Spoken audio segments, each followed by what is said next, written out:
Policy Mike is reporting some new numbers on the prevalence of hate groups in America, and it's worse than you think. It's certainly worse than I thought. They say, quote, there are currently 939 known hate groups in the United States, including neo-Nazis, Klansmen, white nationalists, neo-Confederates, racist skinheads, black separatists, border vigilantes, and others. The Southern Poverty Law Center reports that since 2000, that number has increased by 56%.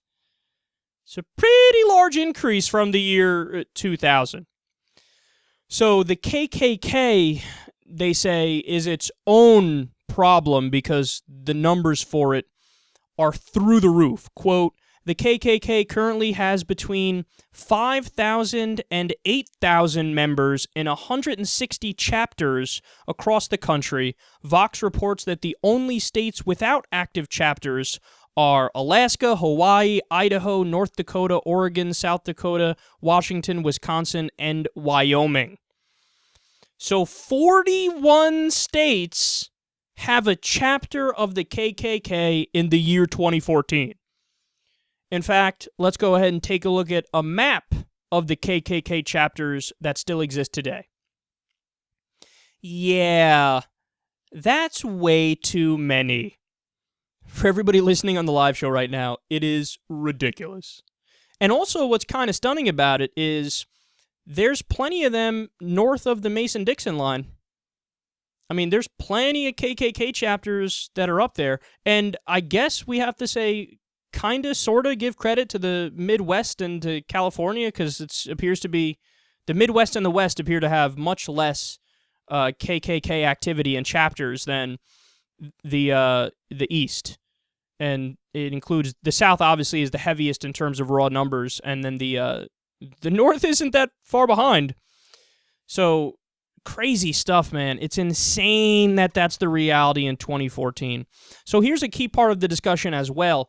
Why has there been an uptick in hate groups? They say, quote, following the election of the nation's first African-American president, the anti-government patriot movement saw a major resurgence, rising in membership by 813%. Whoa. Now, these numbers are one thing, the numbers that I gave you here before, but there was also an article in Addicting Info that I've referenced many times. The article came out probably about a year and a half ago or so, where they say that just patriot militias, there's about 1,100 or just over 1,100 patriot militias, so-called, alone in the U.S. Now, those people usually have extremist anti-government beliefs. They're like sovereign citizens, essentially. They don't believe in any taxation. Some of them believe the sheriff is the highest law official that they should actually listen to. They're heavily armed. A lot of these people have compounds, and some of them, in some cases, end up carrying out terrorist attacks. We've covered probably 3 or 4 separate sovereign citizens terrorist attacks alone in the past year and a half, where they either tried to carry it out and failed or did carry it out successfully. There was one on the Georgia courthouse recently. Remember that? There was a guy who rammed into a Georgia courthouse with his truck and then got out shooting and was strapped with bombs and everything. Thankfully, at the last, he was taken out before he could actually enter the courthouse by a guard. But this is what we're dealing with, man. Now, another conclusion that you have to draw from this that people think is politically uncomfortable and they don't want to believe it, largely because the media does such a shitty job of talking about it that they just don't think it's true, is that this is where your real terrorist threat is in the United States of America. Okay? Now, we could have a separate conversation. We could talk about international terrorism, and if you want to talk about religious terrorism specifically and religious terrorism internationally, it's true that Islamic terrorism is the number one threat, because you have to worry about the Taliban and Al-Qaeda and Boko Haram and Al-Shabaab and all these other jihadist groups. So for sure, that's the case. But in terms of in the United States of America, you should fear more neo-Nazis, the KKK, sovereign citizens, anti-government extremists, and everybody we just listed off here.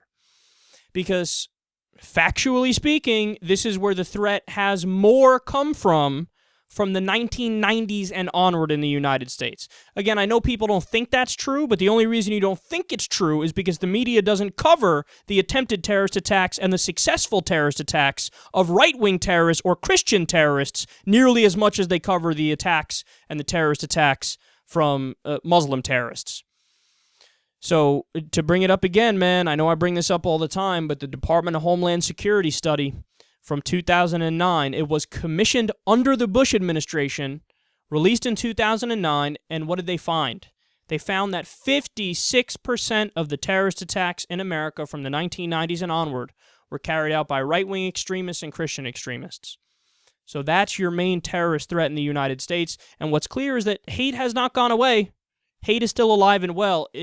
We need to fight back, man, because we can't even say that, well, it's been steadily on the decline from the 1960s and onward. No, it's declined at times, and sometimes it shoots right back up. And usually that coincides not only with the election of Democratic presidents, that it shoots up in those circumstances like it did under Clinton, but it shoots up even more when it's a black Democratic president.